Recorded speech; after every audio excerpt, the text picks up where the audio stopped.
जय हिंद दोस्तों, मेरा नाम अरविंद कुमार एक क्लासेस HMS से। और पिछली क्लास में हमने गति टॉपिक को फॉलो किया था। पिछली दो वीडियोस में हमने गति को बड़े अच्छे से इलैबोरेट किया और गति के प्रकार के बारे में हमने पढ़ा। और फिर उसकी नेक्स्ट क्लास में हमने दूरी, विस्थापन, चाल और वेग के बारे में पढ़ा। आज उसी टॉपिक को और आगे कंटिन्यू करते हैं कि मेन चीज आपने चाल पढ़ ली थी, लेकिन अगर क्वेश्चन पूछा जाए कि औसत चाल क्या है, जो कि बहुत सिंपल सा छोटा सा टॉपिक है, ज्यादा पूछा जा सकता है। औसत चाल और औसत वेग, ये दोनों क्या क्या बातें हैं, तो ध्यान दें। औसत वेग, ठीक। औसत चाल है कुल दूरी बटा कुल विस्थापन। बस एक ब्रह्मास्त्र याद रखें। इसके बहुत सारे फॉर्मूले आपको बुक्स में पढ़ने को मिलेंगे। कंफ्यूज करने के लिए अलग अलग तरीके के क्वेश्चंस के लिए अलग अलग फॉर्मूले बनाए हुए हैं, लेकिन हमें उनमें उलझना नहीं है। सिर्फ एक ही ब्रह्मास्त्र याद रखना है, कुल दूरी बटा कुल समय। कुल दूरी और कुल विस्थापन ये ही कैलकुलेट करने होंगे, ध्यान रखना। कुल दूरी बटा कुल समय, कितनी दूरी तय की, कितना समय लगा। और यहां पर कुल विस्थापन बटा कुल समय, बस, ठीक है। तो आप औसत वेग और औसत चाल के मान बता पाएंगे। जैसे एग्जांपल के लिए यह कहा गया कि एक आदमी बाइक चला रहा है, वही 40 किलोमीटर प्रति घंटे वाली है ना। बाइक चला रहा है, 1 घंटे में 40 किलोमीटर दूर जाता है। पहले 1 घंटे में वो दूर जा रहा है 40 किलोमीटर, और अगले 1 घंटे में 60 किलोमीटर जा रहा है। तो औसत चाल बताएं, जो कि आप नॉर्मली अपनी डेली लाइफ में निकाल सकते हैं। एक बार उसकी स्पीड जो है वो कम थी और उसके बाद में उसकी स्पीड बढ़ गई। तो सिंपल सा तरीका है, कुल दूरी कितनी हुई 100 किलोमीटर, कुल समय कितना हुआ 2 घंटे। तो औसत चाल जो आएगी 100 बटा 2, कितना आ गया 50 किलोमीटर प्रति घंटा। तो एक औसत चाल की वैल्यू आपको मिल गई कि उसकी एवरेज जो है वो 50 की स्पीड आई, कि 50 की स्पीड से उसने नॉर्मली ट्रेवल किया है। और अगर यही क्वेश्चन ये कह दें कि जी एक व्यक्ति 1 घंटे में 40 किलोमीटर दूर गया और अगले 1 घंटे में 40 किलोमीटर चल के वापस आ गया, दोबारा यहां तो आगे गया था और इधर से फिर वापस आ गया, उसी बिंदु पर आ गया। तो कुल औसत विस्थापन बताओ, औसत वेग बताओ। तो औसत वेग तो तब आएगा जब कुल विस्थापन हो। कुल विस्थापन की वैल्यू 0 हो रही है, एक ही बिंदु पर व्यक्ति वापस पहुंच रहा है। तो अगर कुल विस्थापन 0 है तो चाहे 2 घंटे लगाएं चाहे 4 घंटे लगाएं, औसत वेग की वैल्यू 0 ही रहेगी। ये चीज थोड़ी सी फोकस रखें। इसी एक क्वेश्चन में औसत चाल अलग मिलेगी, 40 + 40 80 बटा 2, ठीक है। आप वैल्यू बता सकते हैं कि 40 किलोमीटर पर घंटे की उसकी औसत चाल रही, लेकिन औसत वेग जो रहा वो कितना रहा 0। तो औसत वेग 0 हो सकता है, औसत चाल 0 नहीं होगी। दूसरा एक क्वेश्चन, नेक्स्ट क्वेश्चन पे फोकस करें। सेम ऐसा ही क्वेश्चन ये है कि एक व्यक्ति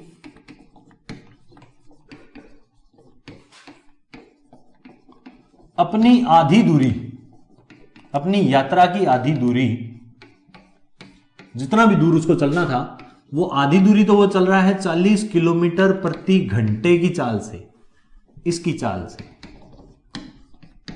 ठीक है। और दूसरी आधी दूरी, शेष आधी दूरी जो है वो चल रहा है 60 की स्पीड से, 60 किलोमीटर प्रति घंटे की चाल से।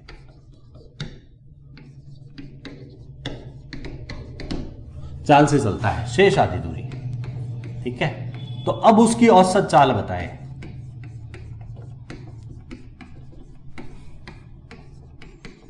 अगर फिजिक्स में कोई उलझाने वाला क्वेश्चन आएगा तो डेफिनेटली इस टॉपिक से ये क्वेश्चन 100% आएगा। और पहला ऑप्शन होगा 50 किलोमीटर प्रति घंटा। और जिस बच्चे ने ये क्लासेस ढंग से नहीं पढ़ी हैं वो सबसे पहले ये टिक कर आएगा और क्वेश्चन हो जाएगा गलत, ठीक है। यहां आपको ध्यान देना है कि क्वेश्चन में क्या दिया हुआ है।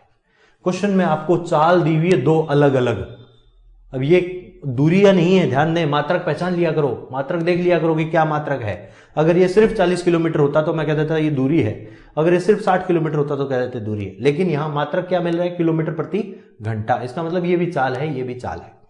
तो आपको दो चालें दी हुई हैं, समय दिया हुआ है या दूरी दी हुई है कि आधी आधी दूरियां दी हुई हैं, ठीक है। तो यहां मामला थोड़ा सा गड़बड़ हो जाएगा। इस क्वेश्चन को सॉल्व करने के लिए क्या करेंगे, ये एक ही क्वेश्चन आएगा अगर एग्जाम में आएगा तो, इससे टेढ़े से टेढ़ा क्वेश्चन इस चैप्टर से जो उटपटांग क्वेश्चन पूछा भी जा सकता है तो ऐसे ही पूछा जाएगा, ठीक है। तो बड़ा इंटरेस्टिंग सा क्वेश्चन है। देखें, मान लो कुल दूरी कितनी थी आपके पास, x, ठीक है। निकालना हमें क्या है, कुल दूरी बटा कुल समय, बस सिंपल से बात, एक ही ब्रह्मास्त्र लगाना है, कुल दूरी और कुल समय। कुल दूरी थी x, इसका आधा करेंगे तो x बटा 2, यहां पे भी x बटा 2, सिंपल। यहां चाल कितनी है भैया, 40 किलोमीटर प्रति घंटा। यहां चाल कितनी है, 60 किलोमीटर प्रति घंटा। तो क्या इस पूरी दूरी में, इतने में दूरी तो है आपके पास, समय है क्या, समय नहीं है। तो दूरी तो मिली आपको, समय नहीं है, तो समय निकाल सकते हैं। समय कैसे आ जाएगा, समय की वैल्यू आ जाएगी दूरी बटा चाल, ठीक है। दूरी बटा चाल वैल्यू मिलेगी आपको। तो दूरी कितनी है आपके पास, समय आया दूरी बटा चाल, और इसी से ही दूरी बटा चाल से आप यहां का समय निकालें, यहां का अलग समय निकालें। कुल समय भी आ गया, कुल दूरी भी आ गई, भाग दें, सॉल्व करें, वैल्यू क्लियर। कुल दूरी कितनी आई, दूरी है x बटा 2,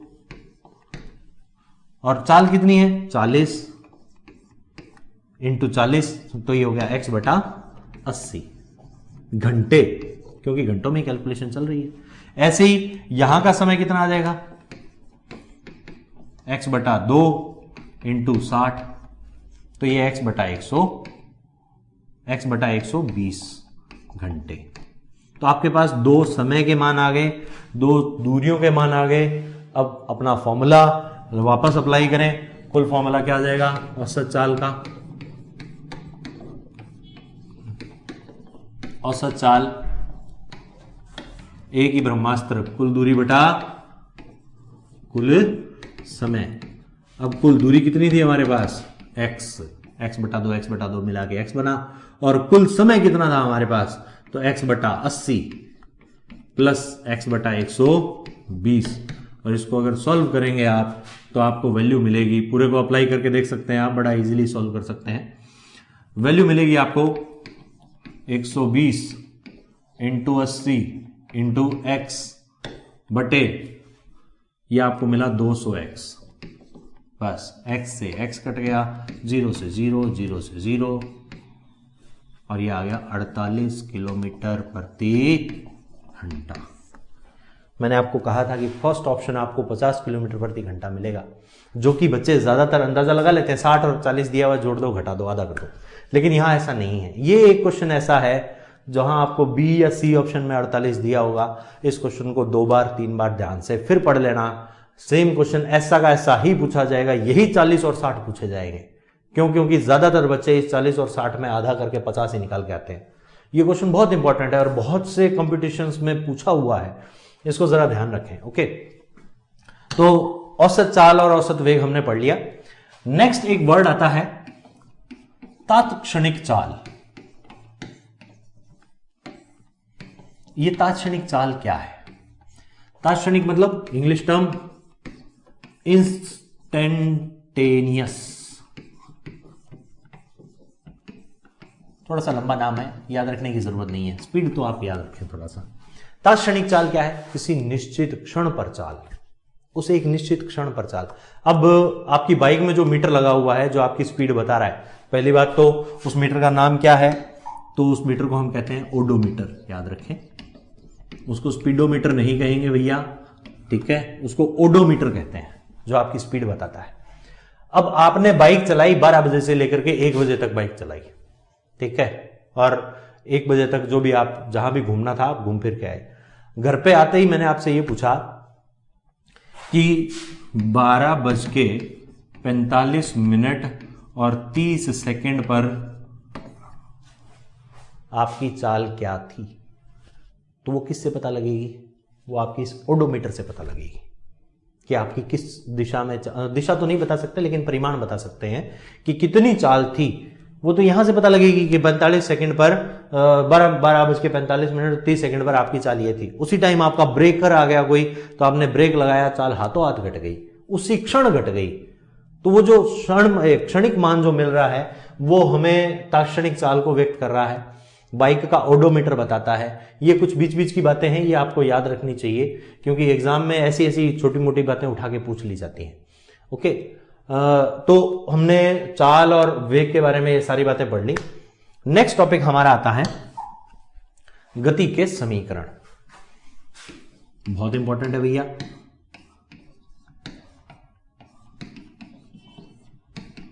गति की समीकरणें कितनी है? तो गति की 3 समीकरण है। सबसे पहली v equals to u plus a t. ठीक है, अब ये u प्लस ए टी क्या है? तो ध्यान दें, v है अंतिम वेग। ठीक है, किसी वस्तु का वेग है तो जो भी उसका अंतिम वेग रहा, u है प्रारंभिक वेग। ठीक है, a है त्वरण, इस त्वरण को हम अभी पढ़ लेते हैं, और t है समय। ठीक है, त्वरण क्या है?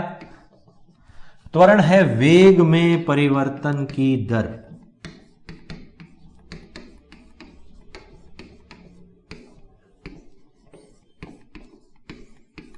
वेग में परिवर्तन की दर को हम क्या कह देते हैं?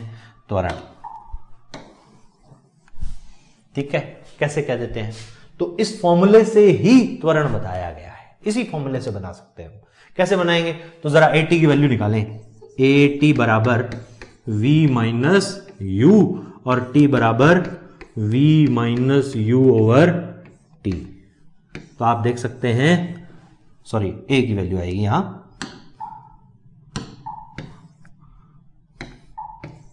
a मिला आपको v minus you upon T. तो मैंने आपको पिछली क्लास में बताया था दर वर्ड क्यों यूज होता है।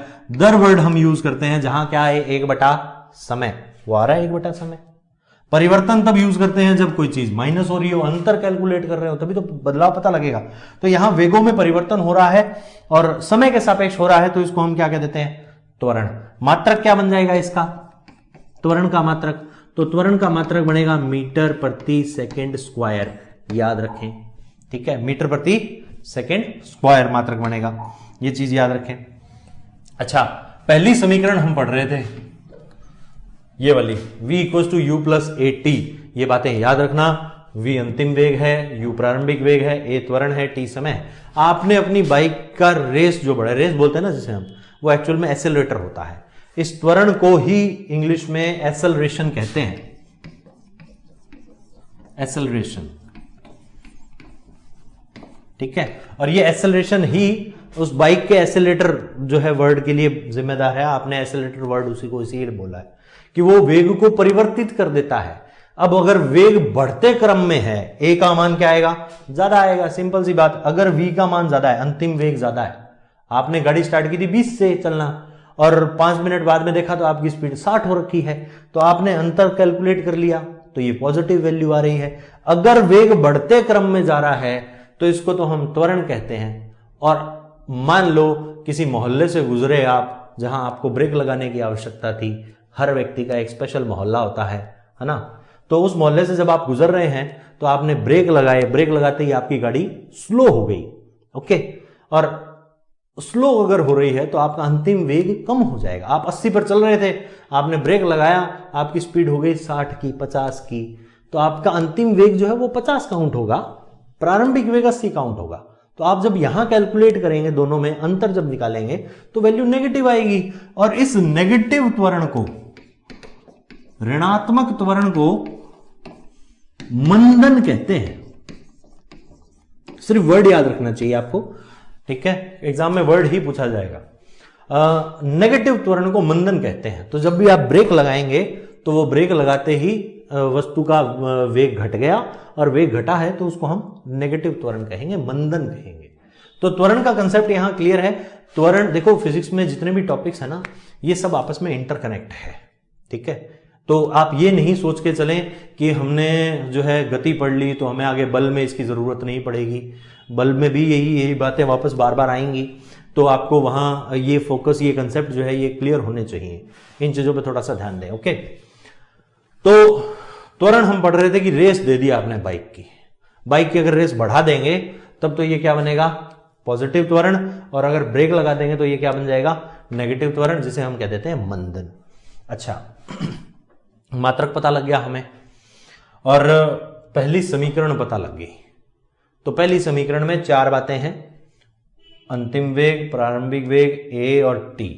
ठीक है, जिन बच्चों को याद नहीं हो रहा है वो वीडियो पॉज करें और इसको 2 बार मेरे साथ साथ बोल लें, अपने आप रिवाइज कर लें, ये पक्का याद हो जाएगा। v equals to u plus a t, v अंतिम वेग, u प्रारंभिक वेग, a त्वरण और t समय।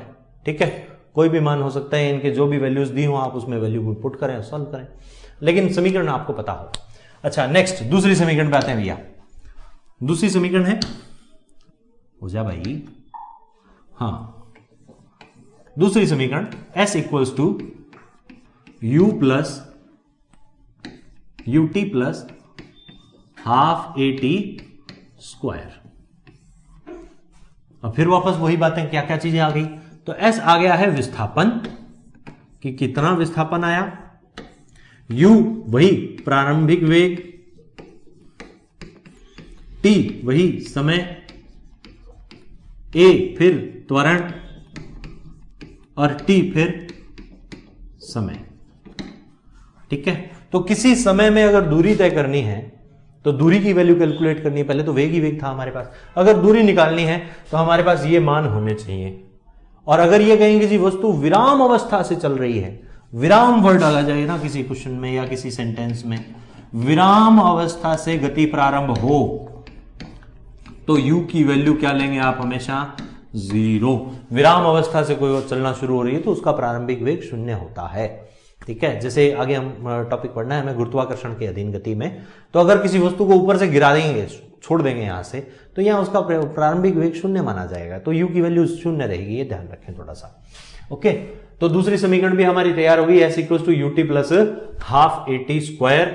s विस्थापन है, u प्रारंभिक वेग है, t समय है, a त्वरण है, t फिर समय है। ठीक है, तो 2 बार फिर इसको याद कर लें, 2 बार फिर लिख लें, प्रिपेयर हो जाएगी। ओके, नाउ नेक्स्ट समीकरण है, तीसरी समीकरण है हमारे पास v स्क्वायर बराबर u स्क्वायर प्लस 2as। ठीक है, समीकरण जैसी बनाई है न्यूटन साहब ने, ठीक है, वैसी याद करनी पड़ेगी। फिर v अब वापस से क्या आ गया है, v अंतिम वेग और u प्रारंभिक वेग, a त्वरण और s फिर विस्थापन। ठीक है, तो ये तीनों समीकरणें आपके पास आ गई। अच्छा, इन तीनों समीकरणों में एक बड़ी इंटरेस्टिंग बात है, ध्यान दें, तीनों समीकरणों को अब अगर हम एक जगह लिखें, v equals to u plus a t, ठीक है, s equals to u t plus half a t square, v square बराबर यू स्क्वायर प्लस 2as। ये 3 समीकरण आई और 3 समीकरण में राशियां देखें कितनी आई है। 3 समीकरण में टोटल 4 या 5 राशियां आपको देखने को मिल रही है। v अंतिम वेग, u प्रारंभिक वेग, a त्वरण, t समय और s विस्थापन, है ना। अब याद करने का तरीका देखो, बड़ा इंटरेस्टिंग सा, कैसे ये समीकरणें कंफ्यूज हो जाती हैं, क्या करें। किसी भी समीकरण में 4 से ज्यादा चीज आई नहीं, 5 आ रही है क्या किसी में, चेक करो जरा, 5 चीजें किसी समीकरण में आपको मिलेंगी नहीं। हर समीकरण में 4 ही बातें आ रही हैं। इसमें भी v u a t 4 ही बातें आई। इसमें v गायब हो गया, इस समीकरण में v गायब हो गया है, v गायब हो गया, u t और a और s ये आ रहा है। इस समीकरण में t गायब हो गया। तो कोई भी समीकरण आपको मान लो कि न्यूमेरिकल दे दिया जाता है, बच्चे ना इसके न्यूमेरिकल से बड़ा घबराते हैं। तो अगर कोई न्यूमेरिकल आपको दे दिया जाए और उस न्यूमेरिकल में कहा जाए जी फला चीज कैलकुलेट करो, तो आप देखो इसमें ना 4 ही चीजें, 5 में से कोई 4 चीजें आपको दी होंगी, हर समीकरण में 4 ही है। तो 4 में से कोई 3 अगर दे दी तो चौथी तो आप निकाल सकते हो मैथमेटिक्स अप्लाई करके, ठीक है, चौथी आप इजीली कैलकुलेट कर सकते हो। अब मान लो कोई क्वेश्चन ऐसा दे दिया जिसके अंदर समय की जरूरत ही नहीं है ना, अंतिम वेग, प्रारंभिक वेग, त्वरण दिया हुआ है, विस्थापन दिया हुआ है, आप कैलकुलेट कर सकते हो, समय है ही नहीं उसके अंदर, क्वेश्चन में ही नहीं मतलब किसी को, तो आप इन दोनों समीकरणों को लगाओ मत। इन दोनों में समय है, इसमें नहीं है, इन दोनों में एस है, इसमें नहीं है, ठीक है, इन दोनों में वी है, इसमें नहीं है, ओके, यू सब में है और ए सब में है, ठीक है। तो ऐसे आप समीकरणों को याद कर सकते हो, बड़ा इजी सा कंसेप्ट है। तो हमने यहां तक की क्लास में हमने जो गति जो हम पढ़ रहे थे, गति के प्रकार, दूरी, विस्थापन, चाल, वेग, औसत वेग, गति की समीकरणों के बारे में पढ़ लिया। नेक्स्ट लास्ट इस टॉपिक की लास्ट क्लास हम पढ़ेंगे आपेक्षिक वेग के बारे में और गुरुत्वाकर्षण के अधीन गति के बारे में। नेक्स्ट क्लास तक के लिए आपका काम यह है कि आपके पास जैसी भी जो भी गाइड है या जितने भी सोर्सेज आपको मिलते हैं उन सोर्सेज से आप इनसे रिलेटेड जितने क्वेश्चन सॉल्व कर सकते हैं करें, जितने भी क्वेश्चन सॉल्व कर सकते हैं करें, और कमेंट्स में जो आपके डाउट्स हैं मेंशन करें। जहां तक कोशिश हो पाएगी आपके डाउट्स को क्लियर किया जाएगा। और बहुत जल्द हमारी एप्लीकेशन आने वाली है और रेगुलर कंटिन्यूअस रहें, जल्दी से जल्दी आपको एप्लीकेशन के नोटिफिकेशन मिल जाएं ताकि एप्लीकेशन में जो चीज़ें हम डालने वाले हैं उनका आपको ज़्यादा से ज़्यादा बेनिफिट हो सके। नेक्स्ट क्लास के लिए जय हिंद, जय भारत।